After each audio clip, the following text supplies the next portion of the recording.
Olá, pessoal. Meu nome é Daniela Ximenes, professora de língua portuguesa.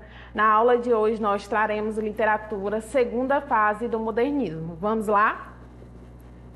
Vamos agora compreender como se desenvolve o modernismo. Quer dizer, quando a gente fala de segunda fase do modernismo, a gente compreende que o quê, pessoal? A gente tem a primeira fase ou primeira geração, como muitos autores adotam as duas nomenclaturas, a segunda e a terceira fase.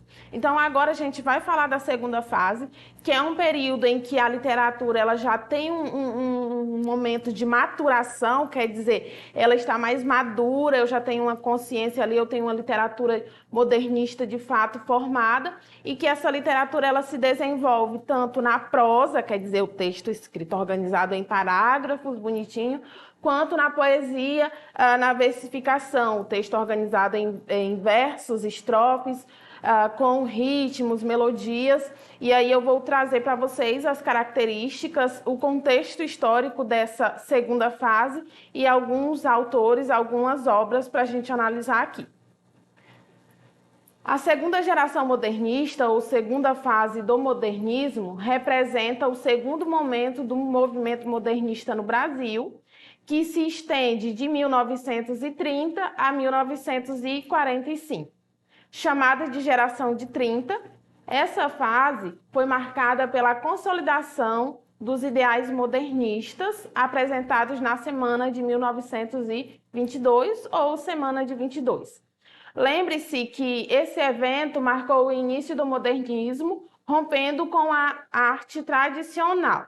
Então, pessoal, a gente sempre fala, quando a gente vê estudo de escola literária, a gente lembra da periodização literária, quer dizer, uma ordem cronológica em que essas literaturas se desenvolvem. Obviamente que a gente vai perceber que alguns escritores, eles têm uma vinculação a mais de uma escola literária, levando em consideração as características ali da produção dele, tá? Mas aqui falando dessa geração, a gente fala já de um período, como já citado, de amadurecimento da literatura e que a gente tem um mundo que está em constante transformação, em constante desenvolvimento. Então, por isso, o que é importante eu verificar? O contexto histórico dessa fase, tá? Vamos lá.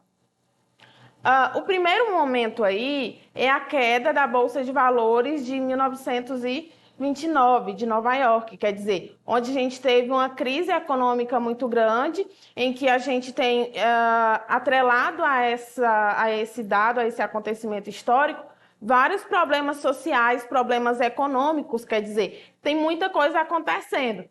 Eu não sei se você também recorda que a gente tem aí nesse período da segunda fase, da segunda geração do modernismo, a Segunda Guerra Mundial. Então, a gente tem aí um grande movimento no mundo. A outra questão é, o que está acontecendo no Brasil de 1930 a 1945? A gente tem a Era Vargas, citado por muitos como uma forma de governo um tanto quanto rígida. Então, a gente tem aí várias conquistas acerca de questões trabalhistas, no geral. No entanto, a gente tem uma mudança muito grande. Outro ponto a se ressaltar aqui é que com a crise da Bolsa, né, com a queda da Bolsa de Valores, a gente também tem a questão do declínio do café, em que a gente tem essa crise aí relacionada. Então, a produção literária, ela vai retratar esse momento histórico, vai transparecer o estado de espírito da nação nesse período, tá? Só lembrando aí também que se lá na primeira geração eu tinha autores, escritores que retratavam um pouco da vinda dos japoneses e dos italianos para o Brasil, aqui a gente já tem um processo de maturação mesmo, um processo em que o meu foco é o fazer poético, é o fazer literário, é retratar as mazelas sociais, os problemas sociais. É tanto que a gente vai falar de romance regionalista, enfim, de algumas características aí da literatura como denúncia social, que vai ficar de forma bem explícita, tá bom? Vamos lá, em relação às características dessa segunda fase. Primeira é o nacionalismo, o universalismo e o regionalismo. Então, observa que aí eu tenho 3 caráteres, né? Caracteres. A dicção da professora, perfeita, não é? Mas, enfim, observa que eu tenho o nacionalismo, lembrando que essa é sempre o ideal que se busca na literatura, ou o propósito que se busca na literatura, quer dizer, de eu retratar um símbolo de nacionalidade, uma maturação literária. Depois eu tenho aí a literatura voltada aí para a questão num quesito mundial e também aí no quesito regional. O Nordeste fala dessa forma, o Sul dessa forma, o Sudeste de outra forma, no Norte eu tenho de outra maneira. Então, a literatura ela vai descrever essas questões sociais que envolvem esses povos, né? De acordo com a região em que ele se localiza, tá bom? Vamos lá. A temática cotidiana e a linguagem coloquial. Lembra que em aulas anteriores eu falava sobre o parnasianismo, que era, de certa forma, privilegiado, quer dizer, muito se falava em uma linguagem bonita, mas que era de difícil compreensão, que não se tinha tanto, como eu poderia dizer, ela não se popularizava no sentido das camadas mais pobres, que não tinham acesso à educação. Então, quando a gente fala aqui do modernismo, a gente fala de uma linguagem mais acessível, uma linguagem que leve o público leitor a compreender o que está sendo colocado ali no papel. Quer dizer, para além de palavras bonitas, o ouvinte, o leitor, ele consegue estabelecer significado a partir da leitura. É por isso que a gente tem uma disseminação muito forte e uma popularização dessa produção literária. A gente tem a realidade social, cultural e econômica, que é bastante retratada nas produções, tá bom? A gente tem a valorização da cultura brasileira, aspectos aí da formação do povo. A gente tem a influência da psicanálise de Freud, tá bom? E agora a gente vai falar um pouquinho da prosa de 30. Novamente, quando nós falamos de literatura, a gente fala mais ou menos dividida em 2 campos, prosa e verso. Então, a gente vai para a prosa. E na prosa, a gente tem alguns romances que são muito importantes para essa segunda fase. O primeiro é A Bagaceira, que é uma obra do José Américo de Almeida. Essa aí é a prosa, o romance que dá início à segunda fase, a segunda geração do romantismo, é o que inaugura a prosa de 30, tá? A gente tem Vidas Secas, de Graciliano Ramos. Graciliano Ramos é um nome muito importante nessa produção literária. Quem nunca ouviu falar da baleia, enfim, do processo de animalização do homem, que é bastante retratado aí. Vidas Secas, a gente vai ter uma aula específica sobre, mas adiantando ali, Vidas Secas retrata a história de retirantes, quer dizer, a vida deles no Nordeste, a mazela social que eles estão inseridas ali naquele contexto. A gente tem Capitães da Areia, do Jorge Amado. Esse aí, ele está mais para um romance urbano, porque ele tem uma temática, embora traga problemas sociais, mas numa perspectiva diferente. A gente tem o 15, de Raquel de Queiroz, e a gente tem o Menino de Engenho, do José Lins do Rego. Então, essas são as principais obras da prosa da segunda geração do modernismo. Aí eu trouxe uma questão para vocês, para ver se vocês estão atentos na aula, se prestaram atenção que a professora falou aqui rapidamente.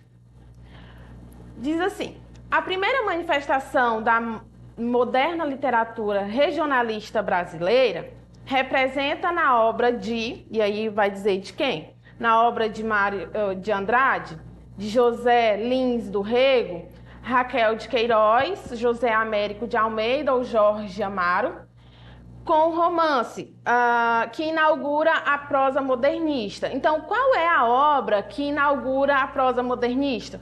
Então, como resposta, nós temos A Bagaceira, já mencionada anteriormente na aula, que é do José Américo de Almeida.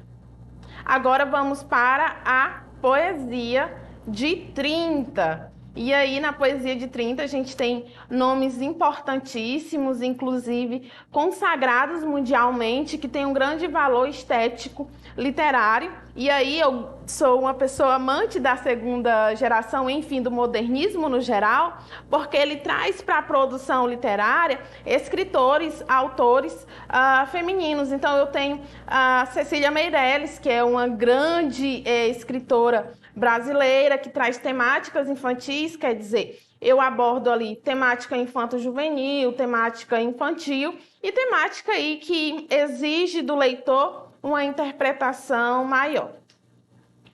Então, eu trouxe aí a Cecília Meirelles, que é um grande nome da poesia de 30.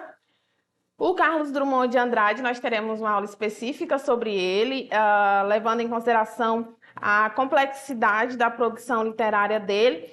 O que é que a professora quer dizer quando ela fala de complexidade?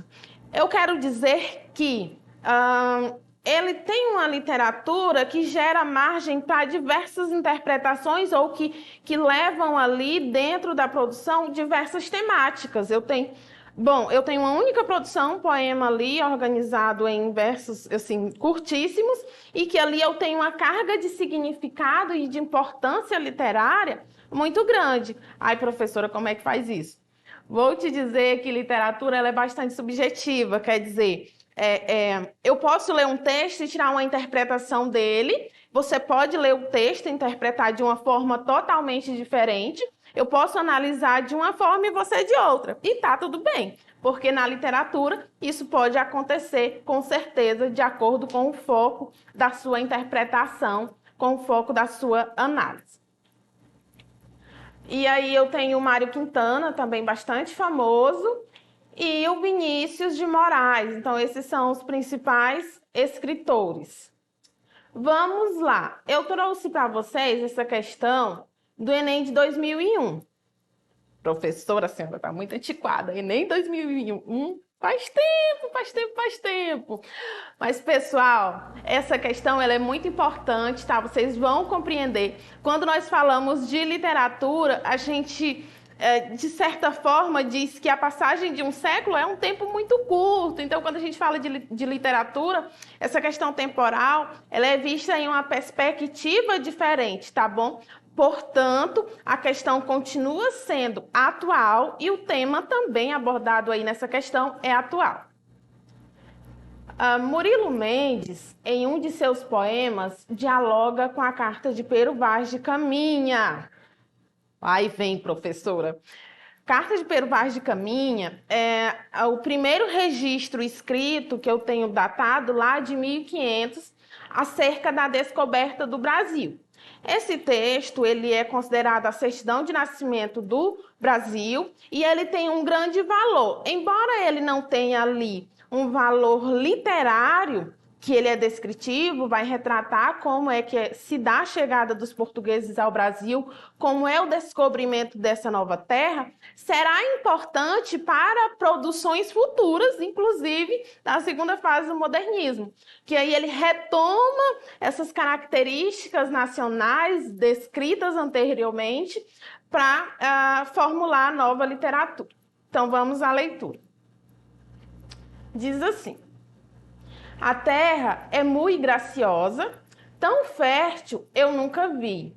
A gente vai passear, o chão espeta um caniço. No dia seguinte, nasce bengala de castelão de ouro. Tem goiabas, melancias, bananas que nem chuchu. Quanto aos bichos, tem-nos muito, de plumagens muito vistosas. Tem macaco até demais, diamantes tem à vontade. Esmeralda é para os trouxas. Reforçai, Senhor, a arca. Cruzados não faltarão. Vossa perna encanarei.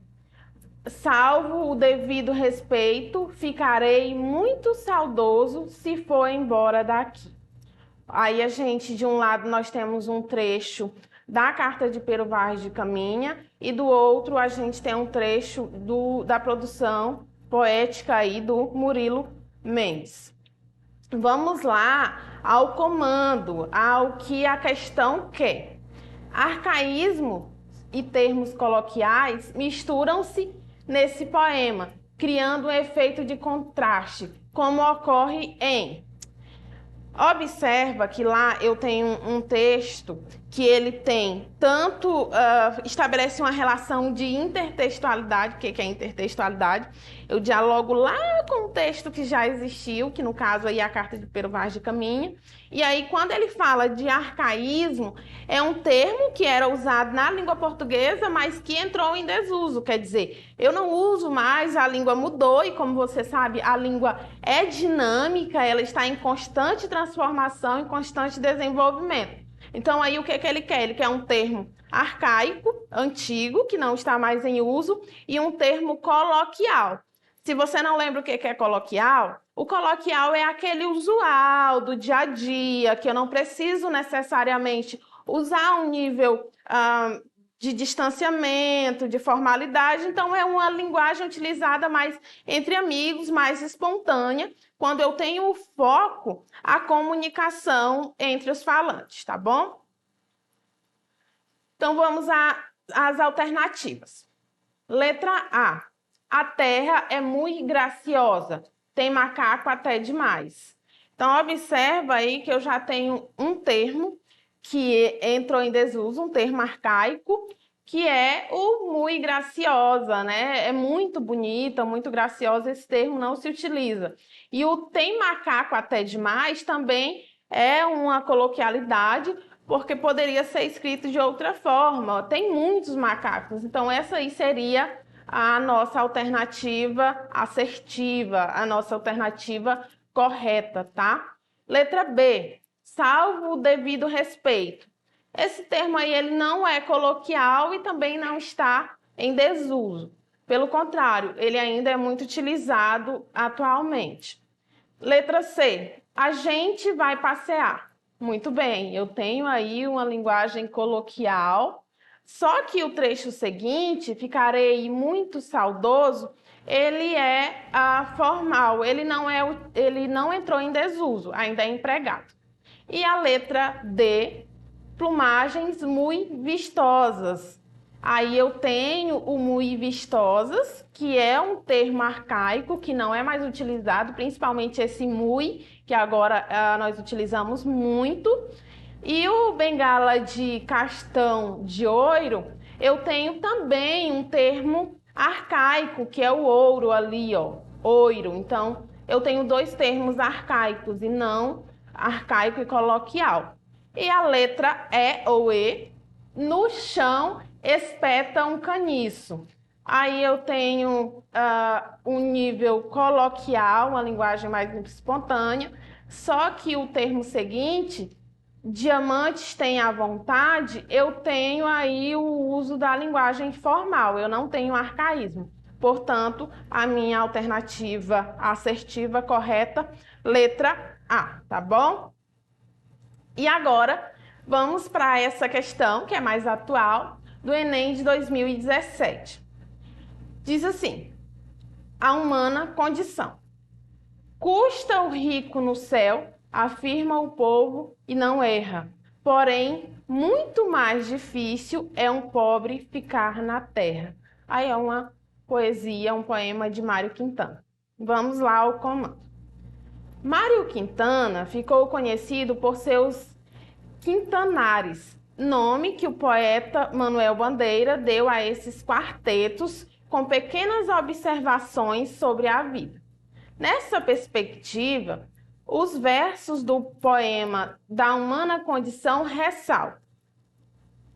Aí a gente já tem a assertiva, o que ele quer? Ele quer saber do que se trata. Então, a gente tem uma visão irônica das diferenças de classe, tá? O que é importante observar? que eu não consigo destacar em uma produção literária do modernismo, ou da primeira fase, que é o tema do qual nós estamos tratando, uma temática específica. Então, eu vou ter diversas temáticas que são abordadas por diversos autores em momentos diferentes, tá?